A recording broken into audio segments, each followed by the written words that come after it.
Luto na po ang ulam natin for today. Buttered shrimp po yan o hipon na niluto sa butter at saka maraming bawang. Luto na po yan, pwede na pong kainin. Kaya kung gusto nyo pong malaman kung paano po natin niluto yan, panoorin po yung video hanggang sa dulo. Tara, samahan nyo na po akong magluto. Luto na tayo. Kainin na po ating kawali. Lalagyan na natin po ng konting mantika. Mantika muna na konti bago yung butter. Yan, kunti lang pagigisan po natin ng bawang para hindi masunog kagad yung butter. Ano po? Yan, sinikos natin. Saka natin ilagay yung bawang. Gisayin natin muna yung bawang sa mantika, wag muna sa butter. Kasi pag butter po kaagad, nasusunog kaagad yung butter, madaling masunog kasi yun. Hilaw pa yung bawang, sunog na yung butter. Kaya ito muna, gisayin muna natin to. Lutuin muna natin to. Nagisa na po yung bawang, pwede natin ilagay yung butter. Yung butter po hinihiwa-hiwa ko ng maliit para madaling matunaw, ganyan. Yan, tunawin na po natin yan. Saka natin ilagay yung hipon. Yan, dahan-dahan lang, mahina lang pala yung apoy niyan para hindi matunog agad yung butter. Yan, hintayin na lang natin matunaw yan. Habang natutunaw muna, hintayin muna natin. Yan, natunaw yung butter. Lagyan na natin ng konting paminta para may konting anghang. Yun, tama na yun. Tapos mikos natin.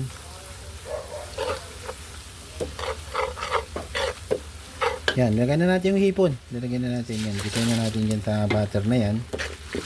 Ano pala yun, nasultid yan. Mayroong ata yan, yung sugpo na maliliit, kunti lang.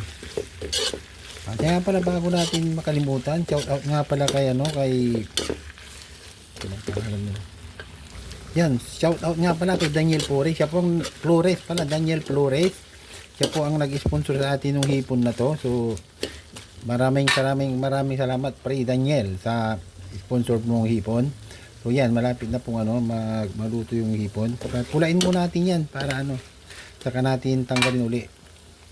Yan, kumukulo na po, kailangan na natin siyang isit aside. Tanggalin muna natin tong hipon para hindi ma-overcook kasi yung nagkatubig siya, kailangan nating gawa ng paraan para maging masarap yan. Gagawin nating syrup yan kasi dapat talaga patuyuin yan, kaya lang may mga batang kumakain, kailangan nila ng konting syrup para pang sabaw-sabaw lang doon sa kanin nila para masarap silang kumain. Lalagyan pala natin ng konting ketchup para para gumanda-ganda yung kulay. Konti lang, pangpakulay lang po yan. Wala namang, hindi na yan nagkakalasa po. Yan. Yan. Parang masarap siya talaga.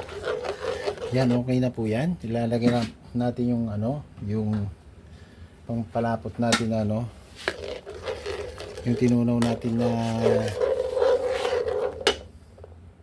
lagyan na natin ng cornstarch para natinunaw sa tubig para maging syrup po yung sabaw para sa mga bata. Kasi kung patutuyuin natin yan, siyempre walang pang sabaw yung mga bata.